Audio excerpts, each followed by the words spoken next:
में सीखने के लिए बहुत ज़रूरी चीज़ है ये सीखना कि मुझे रिजेक्ट किया जा सकता है। रिजेक्शन को सीखना बहुत ज़रूरी है। मैं तो कहता हूँ बच्चों से भी जो मेरे आसपास हैं कि एक बार रिजेक्शन मिलना बहुत ज़रूरी है भाई। तुम किसी भी लट्टू बने बने घूमो, उसको बोलो और वो कहे कि I am not interested in you, ये झेलना बहुत ज़रूरी है। इससे आदमी के पैर ज़मीन पे रहते हैं। लेकिन इस वजह से रिजेक्ट मत करना दूसरों को कि मैं तो सिखा रही हूं, मैं तो सिखा रहा हूं, ऐसे नहीं है। वो तो अपना फैसला अपने हिसाब से करना चाहिए। लेकिन रिजेक्शन का दर्द, और उस दर्द को, अब जैसे किसी ने रिजेक्ट किया, आपके पास 3 तरीके हैं। एक तरीका है आप कहें कि छोड़ूंगा नहीं, अब मैं रात दिन तेरे बारे में ही सोचूंगा, अब मैं सुबह अपने घर से उसी टाइम निकलूंगा जब तू निकलेगी या तू निकलेगा, वहीं जाऊंगा जहां जहां तू जाएगी या जाएगा। मैं तेरा बॉडीगार्ड हूं, अब से सुबह तेरे पीछे पीछे आऊंगा, शाम तक पीछे पीछे घूमूंगा, क्योंकि मैं बेरोजगार हूं और मेरे दिमाग में इतनी आज़ादी नहीं है कि मैं कुछ और सोच सकूं जीवन में। मैं तुम्हारा बंधुआ मजदूर हूं, मैं तुम्हारा गुलाम हूं, मैं तुम्हारा स्लेव हूं। और ऐसे ही मूर्खों ने ऐसे गीत लिखे, जो तुमको हो पसंद वही बात कहेंगे, तुम दिन को अगर रात कहो रात कहेंगे। अजीब बात है भाई, तुम दिन को रात कहो मैं भी रात, मैं गधा हूं कि मैं रात कहूंगा दिन को यार। वही साहिर वाली बात, ले दे के अपने पास एक नजर ही तो है, क्यों देखे जिंदगी को किसी की नजर से, हम अपनी नजर से देखेंगे, क्यों किसी के पीछे पागल होंगे। भाई आपको कोई अच्छा लगा, आपने कहा, उसने मना कर दिया, बात खत्म हो गई। पूरी ग्रेशियसनेस के साथ, पूरी डिग्निटी के साथ रिजेक्शन को एक्सेप्ट कीजिए कि चलिए ठीक है, आपने मुझे मना कर दिया, आई एम सॉरी, आज के बाद मैं कभी आपको परेशान नहीं करूंगा। हाँ, याद रहेगा, और जीवन में कभी मिलेंगे तो मित्र की तरह मिलेंगे, दोस्त की तरह मिलेंगे। ये कह के ईमानदारी से हट जाइए, इसमें क्या दिक्कत है। दूसरा तरीका ये है कि जैसे एक फिल्मी गीत में कहा गया, तुम मुझको न चाहो तो कोई बात नहीं, किसी और को चाहोगी तो मुश्किल होगी। अरे यार, तुम ठेकेदार हो क्या? तुम मुझे नहीं चाह रही, कोई बात नहीं, जिंदगी भर कुंवारे बन के रहो, कुंवारन बन के रहो तो ठीक है। किसी और को चाहा तो मैं नाराज हो जाऊंगा। मैं अलाउद्दीन खिलजी हूं क्या? अजीब हाल है भाई, काहे खिलजी बन के घूम रहे हो? इससे अच्छा क्या है, चलिए कभी आप किसी और के साथ होंगे तो मैं बधाई देने के लिए आऊंगा। अगर आप सच में उससे प्रेम करते हैं, आप तो दरअसल खुद से प्रेम कर रहे थे, आप अपनी ईगो से बाहर निकल नहीं सकते। आप कह रहे कि मुझसे प्रेम नहीं करती, कोई बात नहीं, इतनी आज़ादी दे रहा हूं, किसी और से किया तो आंख निकाल दूंगा। ये आप इससे प्रेम कर रहे हैं, ये इसको वस्तु समझ के कब्जा करना चाह रहे हैं इसके ऊपर, आप ठेकेदार हैं इसके। ये ठेकेदारी अगर मन में आती हो, उसको मन से निकाल दीजिए, एक कायदे का इंसान बनिए। और सबसे अच्छा रास्ता है इग्नोर। किसी कहा कि मैं आपको पसंद नहीं करती हूं या नहीं करता हूं, आपने कहा ओके थैंक यू। उससे कहा थैंक यू क्यों? आपने कहा 4 रास्ते और खुल गए। अरे क्या हो गया इसमें क्या? और एक बड़ा प्रसिद्ध शेर मेरे नाम से लोगों ने बहुत फैला दिया, तू नहीं कोई और सही, कोई और सही। मेरा नहीं है वो, मैं तो यहां से सुनता हूं वहां बोल देता हूं, मैं तो इतना ही करता हूं। इसका इस शेर के 2 फॉर्म्स हैं, एक फॉर्म दूसरा भी है। अगर तू है हर जाई तो अपना भी ये तौर सही, तू नहीं कोई और सही, कोई और नहीं कोई और। एक तो ये है, ये तो उनके लिए जब कोई हरजाई हो जाए, हरजाई का मतलब बेवफा हो जाए, है ना, ये तो उनके लिए है। अगर वो वाला मामला नहीं है, आपने गुलाब का फूल भेजा और वहां से गोभी का फूल आ गया वापस, इसका मतलब तो मुंह गोभी जैसा करने की जरूरत नहीं है, वहां उस अदा से बोलना, तू नहीं कोई और सही, कोई और नहीं कोई और सही, बहुत लंबी है ज़मीं, मिलेंगे लाख हंसी, इस जमाने में सनम तू अकेली तो नहीं। या फिर तू अकेला तो नहीं, ऐसा थोड़ा ना कि केवल किसी पे होगा, किसी पे भी हो सकता है, दोनों पक्षों पे हो सकता है। इग्नोर करना सीखना है, कोई बात नहीं।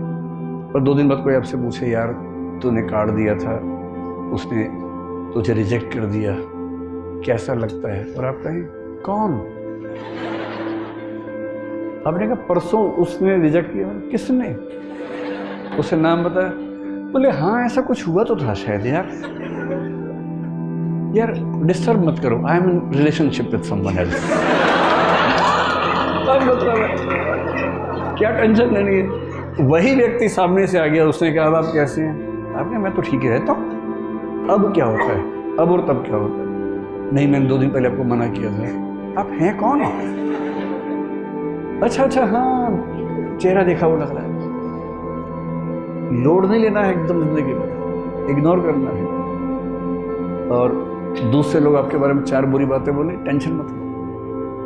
मेरा तो तकिया कलम हमेशा से है, दूसरे मेरे बारे में क्या सोचते हैं, अगर ये भी मैं सोचूंगा तो वो क्या सोचेंगे? सोचेंगे कम से कम सोच तो रहे मेरे बारे में, तुम्हारे बारे में सोच भी नहीं रहे। अगर कोई बोले ना कि तेरे बारे में ऐसे बात चल रही थी, अरे बात तो चल रही थी, तेरे बारे में तो बात भी नहीं चलती भाई, मेरे बारे में बात चलती है। आप मुझे प्यार करो नफरत करो, इग्नोर नहीं कर सकते, ये क्या छोटी बात है? मतलब खुश रहने की वजहें ढूंढनी पड़ेंगी जिंदगी में, वो कोई आपको देगा नहीं। और जिसने इग्नोर करना सीख लिया उसकी जिंदगी बड़ी आसान है।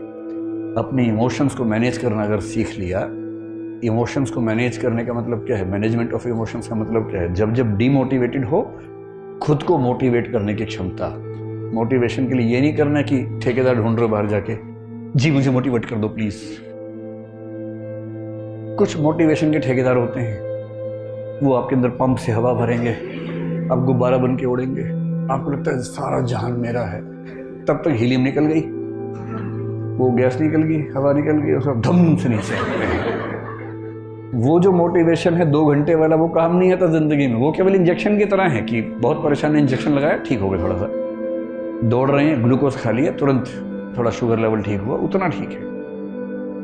अंत में तो आपको खुद को खुद मोटिवेट करने की क्षमता डेवलप करनी पड़ेगी, और वो इमोशनल इंटेलिजेंस से आती है। आपके आसपास जो लोग हैं, पेरेंट्स हैं, भाई बहन हैं, उनके इमोशंस को मैनेज करना है। उन्होंने बहुत तपस्या करके आपको भेजा है, रूखे नहीं होना है कि वो फोन करे आप कहे क्या मम्मी रोज फोन कर देती हो, क्या पापा बिजी हूँ पढ़ रहा हूँ, ये ड्रामा नहीं करना है। उनका दिल रखने की क्षमता विकसित करनी है। टाइम ना हो तो भी दिन में एक प्यारा सा मैसेज भेज ही देना है। याद न भी है तो भी लिख के भेजना, बहुत याद आती है मम्मी आपकी। मम्मी तो उसी में 4 दिन निकाल देंगे, उसके बाद खुश होकर। और मम्मी खुश है तो वो क्या टेंशन है भाई, इन्हें खुश करो थोड़ा सा। भाई बहन है, हफ्ते में और बात कर लीजिए, कह दीजिए कि यार यहाँ बहुत लोग हैं पर जो मजा तेरे साथ आता था ना यार, वो नहीं आता। ये सब बातें बहुत जरूरी है जीवन में, ताकि आपके जो संबंध है, इमोशंस हैं, वो ठीक रहें, वो भी आपके प्रति अच्छा महसूस करें, और आप भी एक अच्छी फीलिंग रहे कि आप कनेक्टेड हैं। एक संसार आपके पास है जो आपकी चिंता करता है। और यदि आप इन सब चीज़ों को मैनेज कर पाएंगे, देखिए नरेंद्र मोदी हों, अरविंद केजरीवाल हों, या जो भी सफल लोग हैं, या महात्मा गांधी हो मान लीजिए, अगर कोई मुझसे पूछे कि ये लोग सफल क्यों हुए इतना ज़्यादा, ईमानदारी से बताइए। महात्मा गांधी, नरेंद्र मोदी, अरविंद केजरीवाल और प्रसिद्ध नेता ममता बनर्जी मान लीजिए, अगर इन सबको हम कैट के टेस्ट में बिठाएं, मैनेजमेंट का जो होता है ना, कैट सुना होगा आपने, क्या गारंटी है कि इनका स्कोर बहुत ऊंचा आएगा? शायद ना आए। अरविंद केजरीवाल क्योंकि इंजीनियर हैं, शायद थोड़ा सा ऊंचा आ जाए क्योंकि उनकी बैकग्राउंड वो है, लेकिन बहुत सारे नेता हैं जो ऐसा नहीं लेके आएंगे। महेंद्र सिंह धोनी का शायद नहीं आएगा, मेसी का नहीं आएगा, शायद लायनल मेसी का नहीं आएगा, पर ये लोग सफल तो है ना बहुत ज्यादा। इन व्यक्तियों की सफलता का सबसे बड़ा कारण मुख्य रूप से महात्मा गांधी हैं, मोदी जी हैं, केजरीवाल जी हैं, ये सब जो हैं, उनके अंदर ये क्षमता बहुत ज्यादा है कि वो समाज के इमोशंस को समझना, उसको अपने हिसाब से रेगुलेट कर पाना, इस क्षमता से भरे हुए लोग हैं।